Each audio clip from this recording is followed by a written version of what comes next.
O que há atrás dos deuses? A Bíblia fala de um homem chamado Salomão, filho de Davi, que recebeu a incumbência de dirigir a nação de Israel. No início, Salomão, o nome dele, já no original, Shalom, quer dizer paz, porque o pai dele já havia feito as guerras, conquistou. Então, não precisava mais de Salomão fazer as guerras, porque Israel estava em paz. Israel estava no controle, Israel estava tudo nos conformes. Então, Salomão não precisava de usar espadas para guerrear contra ninguém. E o nome dele chamou-se Shalom, Salomão. Um homem que estava na presença de Deus. Mas teve um momento que Salomão se desviou. O capítulo 11 de 1 Reis fala sobre a idolatria de Salomão. Vamos ler alguns versículos aqui. Diz assim: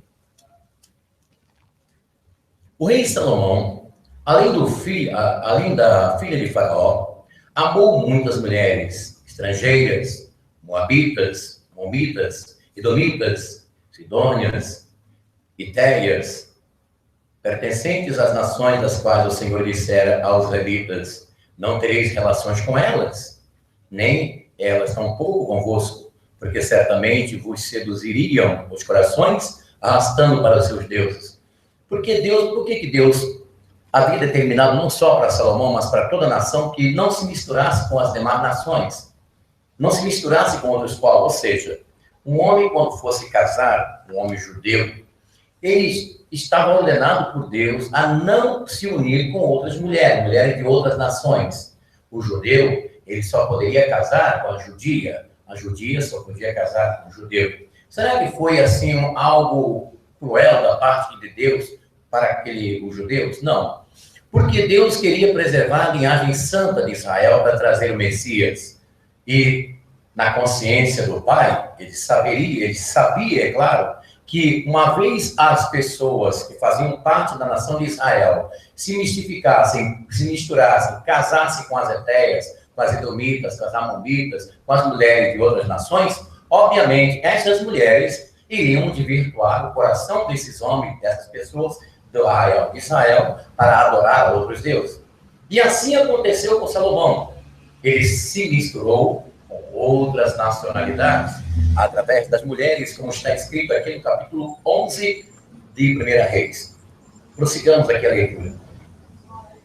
A estas nações uniu-se Salomão por seus amores. Teve 600 esposas da classe de princesas, 300 concubinas. Suas mulheres perverteram-lhes o coração. Sendo já velho, ele seduziu o seu coração para seguir outros deuses. E o seu coração já não pertencia sem reservas ao Senhor, o Deus de Israel, do seu pai Davi. Salomão prestou culto a Astarte, deusa dos sidônios, a Melcom, a abominação, ídolo dos amomitas, e fez o mal aos olhos de Yahvé, o Deus de Israel, e não foi inteiramente fiel como fora seu pai Davi. Por este tempo, Salomão edificou no monte que está no oriente de Jerusalém, um lugar de culto a Camos, Deus dos Moabis, e a Melcom, a abominação dos amomitas, e o mesmo fez para com todas as mulheres estrangeiras que queimavam incenso e sacrificavam aos seus deuses. O Senhor irritou-se contra Salomão por se ter o seu coração desviado do Senhor Deus de Israel, que lhes apareceu por 2 vezes, e lhes tinha proibido expressamente que se unisse a deuses estranhos, mas não seguiram as ordens do Senhor. O Senhor disse-lhe então: já que procedestes assim, não guardastes a minha aliança, nem as leis que te prescrevi, vou tirar-te o reino e dá-lo ao teu servo. Todavia, em atenção ao teu pai Davi, não o farei durante tua vida, só tirarei da mão do teu filho. Não lhe tirarei o reino todo, mas deixarei ao teu filho uma tribo, por amor do meu servo Davi e por amor de Jerusalém e a cidade que escolhi. Então você observa aqui que Deus não fez aquilo que ele havia prometido de uma forma repentina, por causa das promessas que Deus havia feito ao rei Davi, que tinha um coração reto diante de Deus, de adorá-lo em espírito e em verdade, e de reconhecer a soberania suprema do todo-poderoso Deus de Israel. E não aconteceu assim com Salomão. Na igreja primitiva, os apóstolos teve muito cuidado de instruir a igreja, o povo, sobre os ídolos das outras nações. A carta universal de 1 João, capítulo 5, versículo 21, o João lhe disse assim: filhinhos, guardai-vos dos deuses estranhos. Também em 1 Coríntios, capítulo 10, versículo 14, diz: desvieis e fugi de adorar os deuses estranhos. Também vamos ler aqui no livro do profeta Isaías. Livro do profeta Isaías, capítulo 45, versículos 9 em diante, que diz: 9 e 19. Ai daquele que discute com quem o formou, vaso entre os vasilhames da terra. Acaso diz a argila ao oleiro: que fazes? Acaso diz a obra do operário: és incompetente?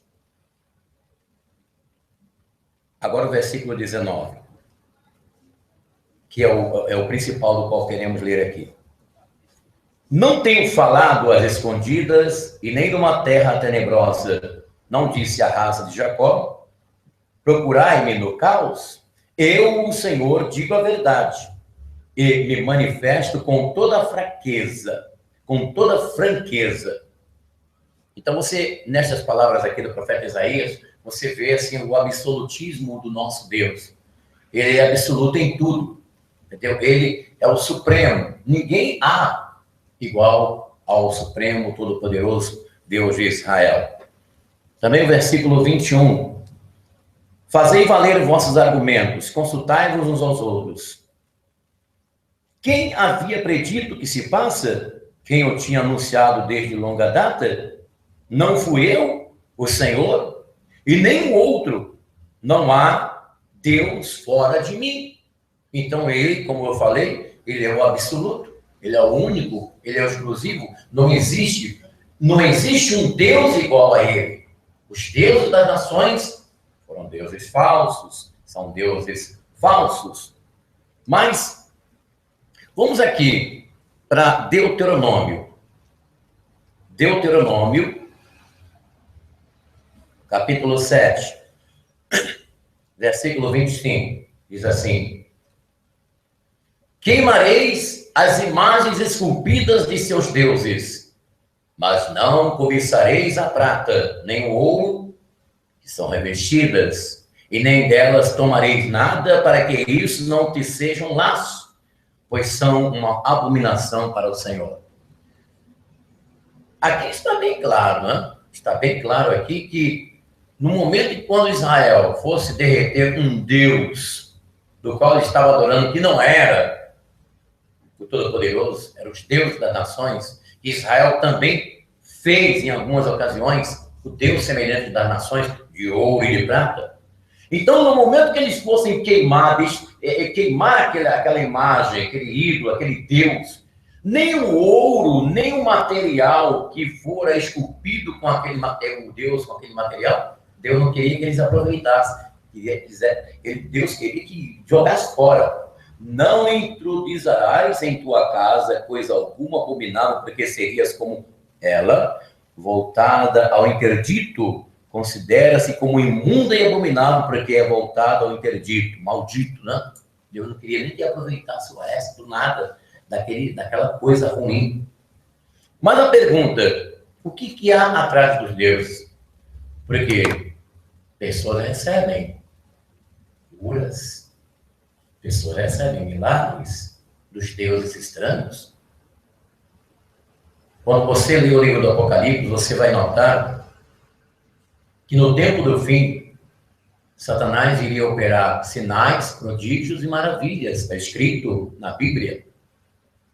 Quando a família de Cloé deu informação para Paulo de que estava havendo, na igreja de Corintos, estava havendo falsos apóstolos fraudulentos, Paulo escreveu uma carta argumentando aquelas palavras que foram ditas através da família de Cloé, Paulo disse assim: meus amados irmãos, não há de se admirar que entre vós haja falsos apóstolos e falsos profetas, falsos líderes espirituais, porque até Satanás se transfigura em anjo de luz.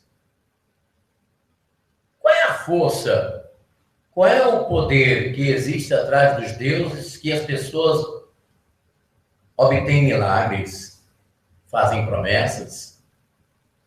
Presta atenção nessa leitura que você vai entender. O que tem atrás dos deuses falsos, dos deuses satânicos? 1 Coríntios, capítulo 10, versículo 19 a 21.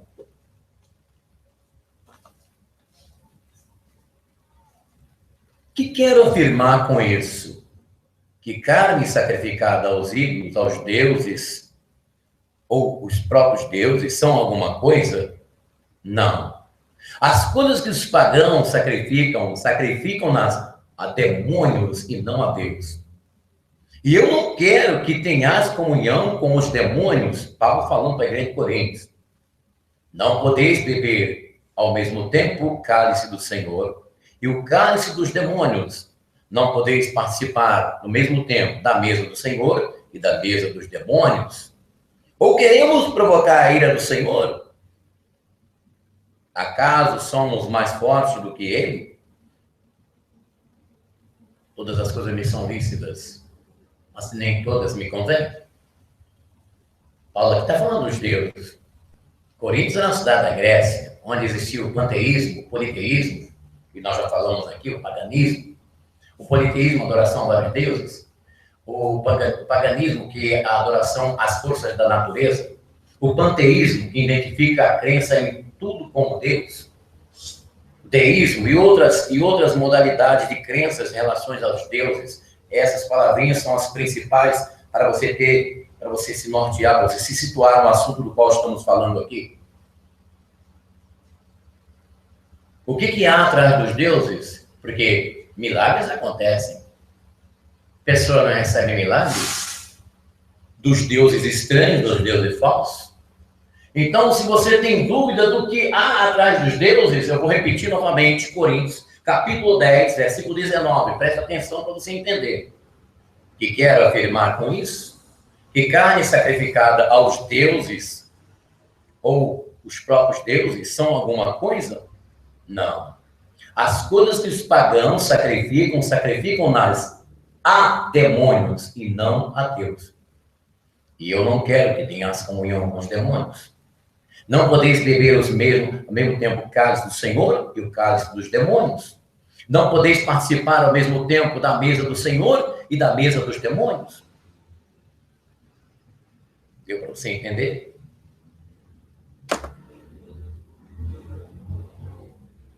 Paulo chegou numa cidade chamada Atenas, na Grécia. O capítulo 17 do 5º livro do Novo Testamento relata este episódio do qual nós contaremos agora.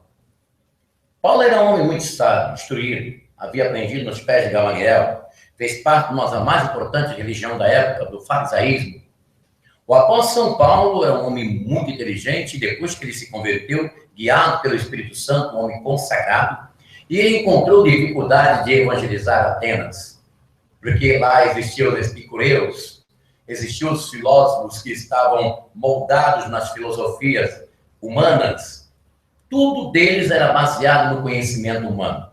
Filosofia, que é o estudo do saber humano. Aliás, foi na Grécia exatamente aonde surgiu os grandes filósofos da humanidade, Sócrates e Platão e outros. E foi lá em Atenas que Paulo encontrou uma dificuldade muito grande para se pregar o evangelho. Mas ele, com a sabedoria de Deus, ele começou a fazer uma pesquisa na cidade de Atenas. A palavra no capítulo 17 de Atos dos Apóstolos nos informa que Paulo começou a verificar a crença e a religião daquele povo de Atenas. Ele começou, então, a observar o comportamento social e também religioso daquele povo. E ele andou nos templos pagãos dos atenienses. Ele começou a observar os deuses que eram adorados, que eram venerados pelos atenienses. E Paulo estava fazendo uma pesquisa, e porque ele estava, baseado naquela pesquisa, ele queria, então, formatar uma homilia, formatar um sermão para poder falar com aqueles homens. E Paulo encontrou, dentre os templos, dentre os altares dos deuses pagãos, encontrou um altar onde estava escrito: ao Deus desconhecido. Naquele altar não tinha uma imagem, não tinha um santo, não tinha uma imagem de escultura, não tinha nada. Era um altar vazio. E Paulo, logo, com certeza, ele encontrou ali o tema do sermão para aquele povo. Deus que eles não conhecem. Deus desconhecido. E aí os atenienses chamou Paulo. A Bíblia não traz assim detalhadamente, mas fazendo uma especulação, uma conjectura do texto, na exegese do texto, na hermenêutica do texto, hermenêutica quer dizer interpretação do texto. Então deduzimos que Paulo fora procurado pelos atenienses. Então provavelmente ele deve ter falado assim: olha, eu vou conversar com vocês, tá? Vai chegar a hora. E foi quando ele começou a fazer percurso lá nas antenas, nos templos pagãos, e ele encontrou esse altar vazio. E aí chegou o momento, lá no anfiteatro, lá no conselho desses atenienses, desses filósofos, que eram homens que se julgavam sábios do mundo, como acontece nos nossos dias, né? Nos nossos dias também existem aqueles homens, como os epicureus, como os filósofos, como aqueles que se acham, aqueles que são formados em ciências políticas, em ciências sociais, que são formados em vários níveis de cursos superiores, que se acham sabichões da humanidade, que diz assim: o homem veio da evolução dos pitecântricos erectus, o homem veio da evolução estelar, não acredita que foi o Yahvé, o Todo-Poderoso, que criou o homem, como está escrito nas Escrituras Sagradas. Eles têm as suas deduções, olha, eles começam a dizer: olha, tudo é ciência, tudo é matéria, tudo se explica pelo conhecimento humano. Eles não querem saber, eles não querem admitir de que o Todo-Poderoso, Soberano, fez todas as coisas. Hoje tem essas pessoas. Por que o Evangelho não é aceito pelas pessoas que se julgam ser sábias neste mundo? Porque o Evangelho é muito simples. A resposta também é simples. Por que esses homens dos nossos dias, que se julgam sábios, inteligentíssimos, formados em níveis superiores de universidade, de faculdades, de conhecimento generalizado da humanidade, por que eles não aceitam o Evangelho de Jesus? A resposta também é simples, porque o Evangelho é simples. O Evangelho basta crer. Crer em quê? Naquilo que foi feito. Crer no sacrifício expiatório que nosso Senhor fez pelos pecadores e aceitar. Crer que todos nós somos pecadores e dependentes daquilo que Deus fez através de seu Filho, Jesus Cristo. E aquele que crê naquilo que Deus propôs para nós através do seu Filho, Jesus Cristo, a Bíblia, as Escrituras diz: seremos salvos. Salvos de quê? De uma condenação, salvo do inferno, salvo de uma sentença eterna, salvo dos nossos pecados, salvo do nosso estado de réu diante de Deus.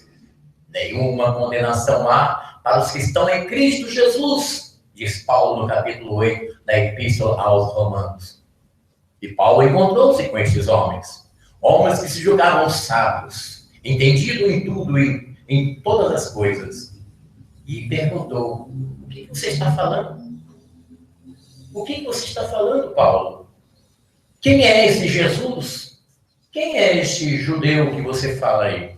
O que aconteceu com ele? E Paulo, então, tomado pelo Espírito do Senhor, começou a ministrar a palavra. E a Escritura diz lá no capítulo 17 de Atos dos Apóstolos que foram pouquíssimos que creram e que aceitaram.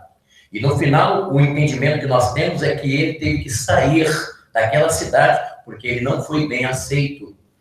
Aqueles homens orgulhosos, soberbos, não aceitaram unanimemente, assim, a maioria, não aceitaram o que Paulo falou acerca do Evangelho. Mas Paulo desistiu? Paulo desistiu de falar de Jesus? Não. Ele diz: a mim me foi imposta esta obrigação, e ai de mim se eu não pregar o Evangelho. Paulo, escrevendo a carta para Timóteo, disse: olha, Timóteo, pregue este Evangelho em a tempo e fora de tempo. Mas o mundo, depois que Jesus Cristo, Filho de Deus, deu a sua vida na cruz para salvar a humanidade, como Paulo mesmo fala lá no capítulo 1, versículo 15 de 1 Timóteo, porque nosso Senhor Jesus Cristo, ele veio para salvar os pecadores, do qual eu sou o principal. Não me envergonhe do Evangelho de Cristo, pois é o poder de Deus para a salvação de todo aquele que crê. O Evangelho foi pregado 2000 anos. E por que o mundo está violento? Jesus veio com a demonstração do amor do Pai. Como diz as Escrituras, que ele amou de uma forma tão grande este mundo, que enviou o seu Filho Jesus. E por que o mundo ainda está, cada dia que se passa, em estado de calamidade? Por que a violência cresce? Por que os homens aumentam a incredulidade dos corações? Por que os homens estão blasfemando de Deus? Se a pregação do Evangelho há 2000 anos está aí, nos 4 cantos da terra, e por que os homens ainda continuam sofrendo? A resposta é simples: porque não aceitaram o plano de salvação de Deus. Rejeitaram o plano, rejeitaram Jesus. E por causa disso, como diz Paulo aos Tessalonicenses, Deus permitiu a operação do erro. Deus permitiu. Deus permitiu, então, que o inimigo perseguisse estes homens. E por isso que o mundo está aí, desse jeito. Mas nós que ainda estamos nos últimos minutos, antes do tocar da última trombeta, nós vamos parar de anunciar o Evangelho? Não, senhor e não, senhora. Porque a palavra diz lá em Judas, penúltimo livro da Bíblia, diz: salvai alguns arrebatando-os do fogo. Você sabia que mais vale uma alma salva do que o mundo inteiro perdido? E como que você vai conseguir levar a pessoa do reino das trevas para o reino da luz? Com a pregação do Evangelho. O que é Evangelho? O Evangelho é a notícia de que Jesus veio. Mas nós temos a incumbência, como Paulo diz, a obrigatoriedade de anunciar ao mundo Jesus.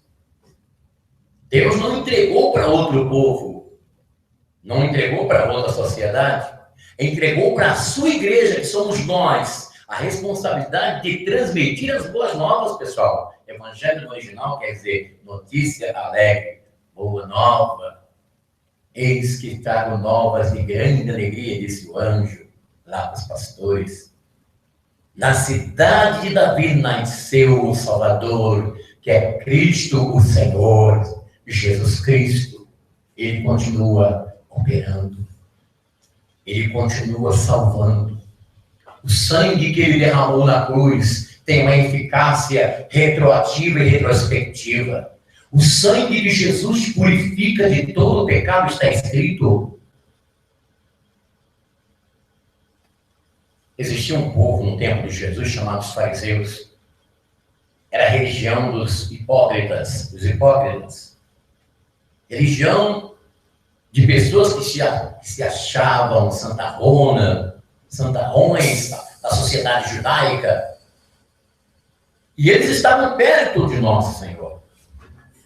Onde Nosso Senhor estava, ministrando, abençoando as pessoas, ministrando a palavra, eles estavam por ali.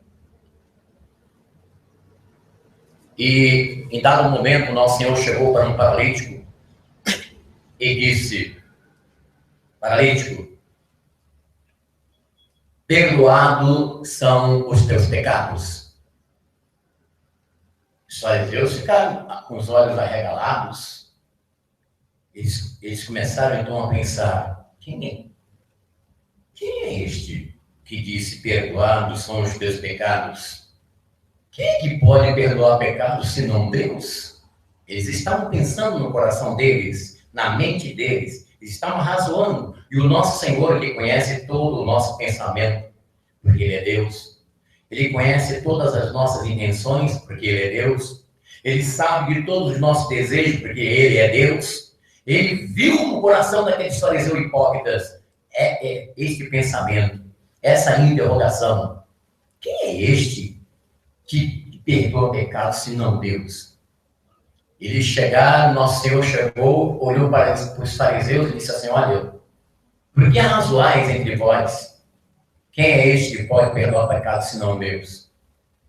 Para que vocês saibam que eu, filho do homem, filho do Pai, filho do Deus de Israel, o enviado do Todo-Poderoso, para que vocês saibam que eu tenho o poder de perdoar pecados.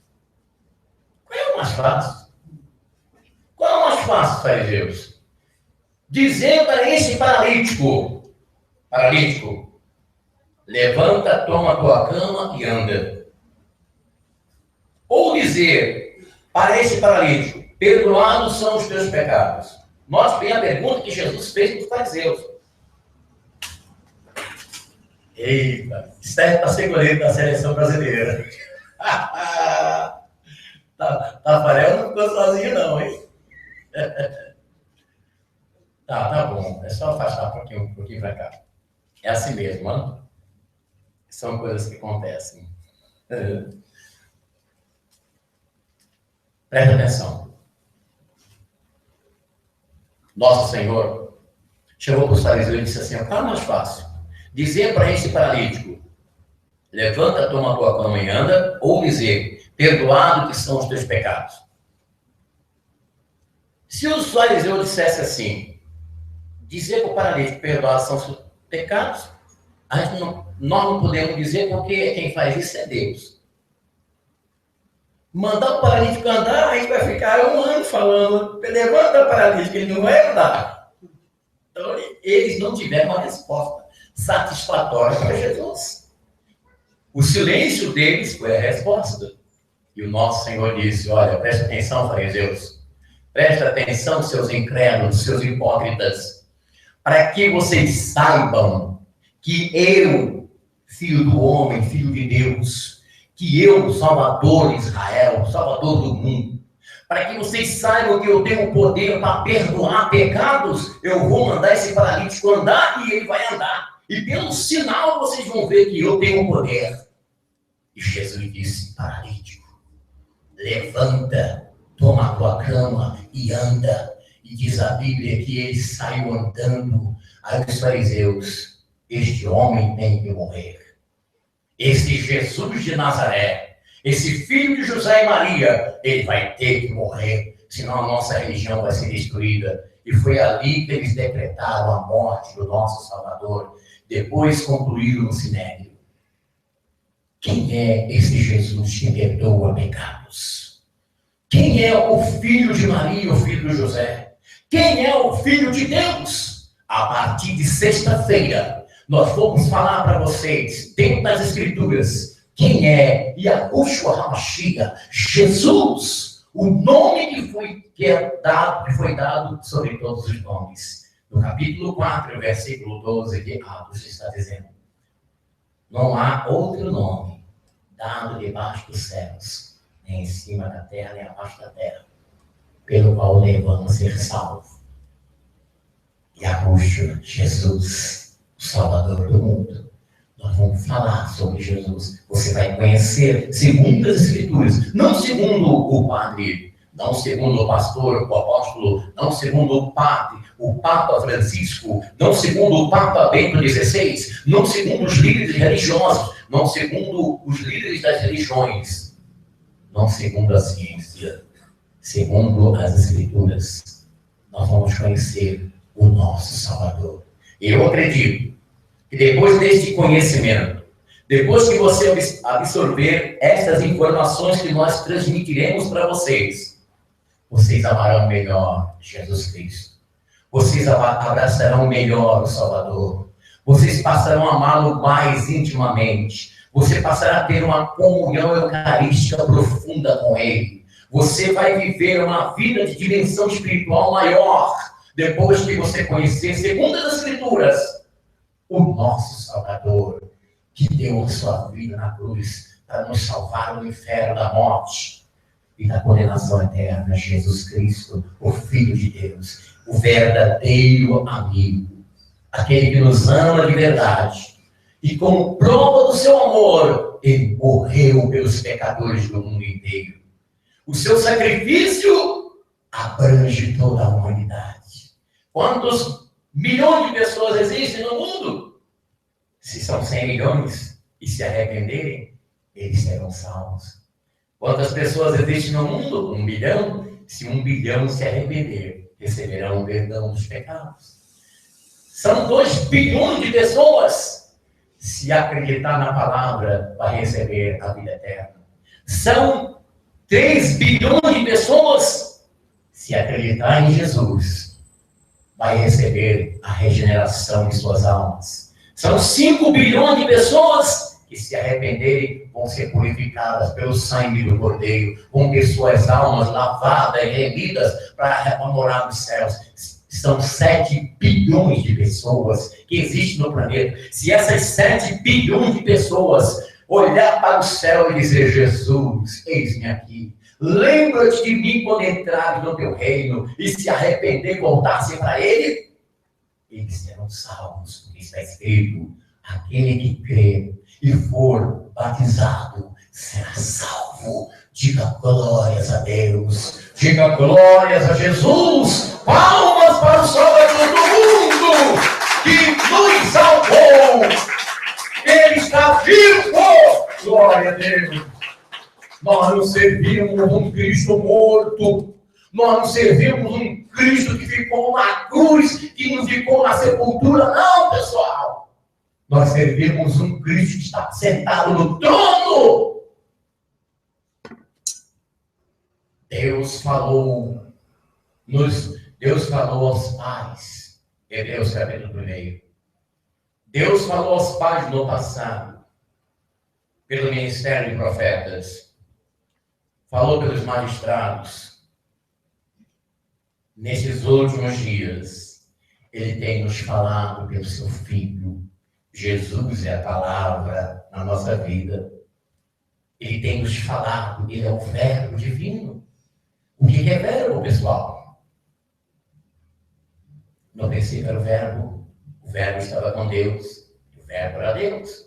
O que nós entendemos com a palavra verbo na nossa gramática portuguesa? Os 3 tempos: passado, presente e futuro. Jesus foi, Jesus é e será o Deus da nossa vida. O verbo se fez carne e habitou entre nós. E o escritor aos Hebreus, no capítulo 1, versículo 3, ele diz: o qual, sendo o esplendor de sua glória, a expressa imagem do Pai, a expressa imagem da sua glória, o qual, sendo o esplendor da sua glória, a expressa imagem, Ele, purificando os nossos pecados na cruz, ressuscitou e assentou-se, está à destra do Pai, o qual, sendo o esplendor da sua glória, expressa a imagem da sua pessoa, sustentando todas as coisas pela palavra do seu poder, havendo feito por si mesmo a purificação dos nossos pecados, assentou-se à destra do Pai. E lá está, intercedendo por nós. E agora, dando um momento de novamente aparecer e se cumprir aquela palavra que está escrito lá em 3 de Colossenses, que é o que nós comemoraremos domingo, a Páscoa. A nossa Páscoa não é uma festa idólatra, a nossa Páscoa não é um paganismo de austera, da deusa austera. Não. A nossa Páscoa é a comemoração da ressurreição de Jesus. Ele está vivo. Ele não é um Deus morto. Ele não é um Deus que você tem que carregar para lá e para cá, como nós explicamos para vocês. Não é um Deus que tem que estar passando bombril na carinha para tirar poeira. Não é um Deus que você colocar no bolso. É um Deus que está no seu DNA, está na sua vida, entrelaçado na sua alma. Ele é vivo, ele é Deus, ele é supremo. Satanás não tem poder superior a de Jesus Cristo.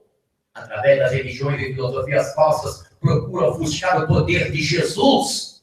Mas ninguém, nenhuma criatura, nenhum anjo, nenhum demônio da classe de Satanás, de Lúcifer, tem mais poder do que ele. Porque ele mesmo disse, todo o poder foi me dado nos céus e na terra. Portanto, meus discípulos, ide e fazei discípulos em todas as nações, batizando-os em nome do Pai, do Filho e do Espírito Santo, ensinando-os a guardar todas as coisas que hoje tenho falado. Não existe coisa melhor na nossa vida cristã, pessoal. Melhor do que amar o próximo é anunciar ao próximo amor de Deus. Melhor do que você cumprir o mandamento primário de Deus e de Jesus, de amar o próximo, é você anunciar ao próximo o amor supremo, o amor sublime, o amor inesgotável, o amor inexplicável que foi expresso pelo Pai no sacrifício de Jesus na cruz do Calvário. Satanás, ele tenta ofuscar a mensagem da cruz. Paulo mesmo diz que a palavra da cruz é loucura para este mundo, é loucura para esse povo que perece, esse povo que está nas trevas, é loucura. Mas para nós que somos salvos, é o poder de Deus. Nós cremos que aqueles que creem no Cristo da cruz, que ressuscitou dentre os mortos, este vai ser regenerado. Ele vai ser purificado, ele vai ser transformado, ele vai ser uma nova criatura, ele vai ser uma pessoa forte, vai ser uma pessoa acompanhada, vai ser uma pessoa protegida, vai ser uma pessoa que tem um nome escrito no livro da vida, e nós não podemos nos calar diante desse mundo cão, pessoal. Nós temos que dizer igual a Isaías, eis-me aqui, envia-me a mim, para quê? Para anunciar e a puxa para o mundo, para dizer que ele está vivo, que ele abençoa, que ele quer ser companheiro dessas pessoas, ele quer levantar o caído, e Deus levanta do pó o pobre e do monturo do necessitado. E quando a pessoa crê neste Cristo, quando a pessoa crê neste Salvador, a pessoa se transforma. Ela é uma nova criatura. As pessoas do lado vão perceber o que está acontecendo neste homem, o que acontece com esta mulher. Porque quando Jesus entra na vida, a maravilha vai acontecer. Os milagres, Satanás vai tombar do lado esquerdo, do lado direito, na frente da pessoa, nas costas da pessoa. Satanás vai tombar, porque está escrito: eis que estarei convosco todos os dias, até a consumação do século. Quando você tem Jesus como Deus na sua vida, Satanás não vai tocar em você. Está escrito na palavra que Satanás não te toca. O diabo não te toca quando você tem Jesus, porque ele cuida de você ininterruptamente em todos os momentos da sua vida. Ele está com você. Você pode ser desprezado por sogra, você pode ser desprezado pelos seus pseudos amigos, falsos amigos, porque nós não temos amigos, nós temos pessoas perto de nós. Nós temos pessoas perto de nós. Você pode ser desprezado até pelo seu pai e pela sua mãe, que seriam as últimas pessoas na terra a te desprezar. Você pode ser desprezado pelo seu pai e pela sua mãe, e você chorar na alma, derramar lágrimas. Mas Jesus não. Jesus não abandona. Glória a Deus. Ele não te abandona. Glória a Jesus. Ele não te abandona. Se meu pai e minha mãe me abandonar, disse Davi, o Senhor me acolherá. Glória a Deus. Ele é maravilhoso. Será que nós merecemos isso, pessoal? Vamos crescer, não, pessoal, é o amor que ele tem por nós. E só vai entender esse amor quando a pessoa aceita o plano maravilhoso do Evangelho de Cristo. Aceita esse sacrifício que ele fez. E teve um momento que ele sentiu afastado. Quando ele pegou nossos pecados na cruz, ele sentiu o Pai se ausentou. O Pai se ausentou. Virou as costas para ele. Ele disse, Eli, lama sabachthani. Minha mãe, Deus meu, por que me desamparaste? Porque a Bíblia estava tomando os nossos pecados, pessoal.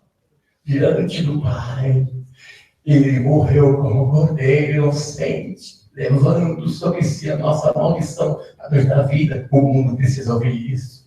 E não vai ouvir da seleção brasileira, não vai ouvir do time do Corinthians, não vai ouvir de governadores, de presidentes, de senadores, de deputados, não vai ouvir de cantores de músicas populares, vai ouvir dos seus lábios. Você que é comprado no sangue de Jesus, você que é humilde, simples, e aceitou esse evangelho transformador, sim, você, ele vai te usar para falar com grandes, para falar que Jesus está vivo e que pode fazer maravilha na vida da pessoa que o aceita como Salvador. E nós vamos falar de Jesus aqui, viu? A partir de sexta-feira vai ser bênção pura. Venha, pode vir faminto, porque eu estava no monte falando, meu Deus, o que eu vou fazer para aquele povo? Esgotou Jesus. Eu estava pensando, qual é a Teresina que eu vou fazer? Acabou o abre caminho. E aí eu estava, num momento lá no monte, eu me ajoelhei e falei, Jesus. Aí a palavra veio, dai boi de comer.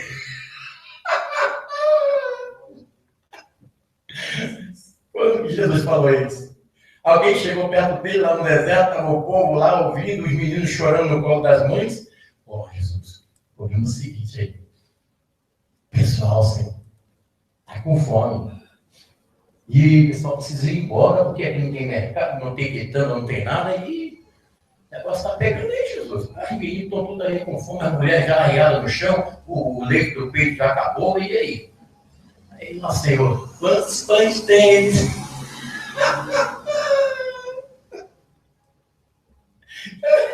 Eu pergunto aqui, Jesus, quantos pães tem? Certamente ele deve ter falado assim, né? Conjecturando o texto. Ele deve falar assim, olha, Jesus, não está nada aí, não tem nada não. Mas não, procura aí, se vira nos 30. E acharam 5 pedaços lá de pão, os peixinhos, só tem isso aqui, Senhor. Aí ele fez igual o Ian. Sabe aquele Ian que está lá em Curitiba? Ó, pai! Ó, pai! Esse povo está com fome! E aí você sabe o que aconteceu, né? Distribuiu o pessoal em 50 e nosso Senhor chegou e disse, dai-lhe pode de comer.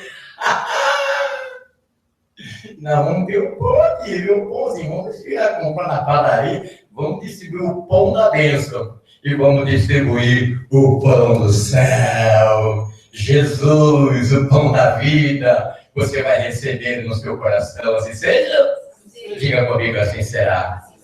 Então, sexta-feira, a grande trazeira do pão, o pão da cura, para curar você, curar a sua alma, curar os seus traumas, abrir o seu coração para receber o pão da vida, para receber Jesus.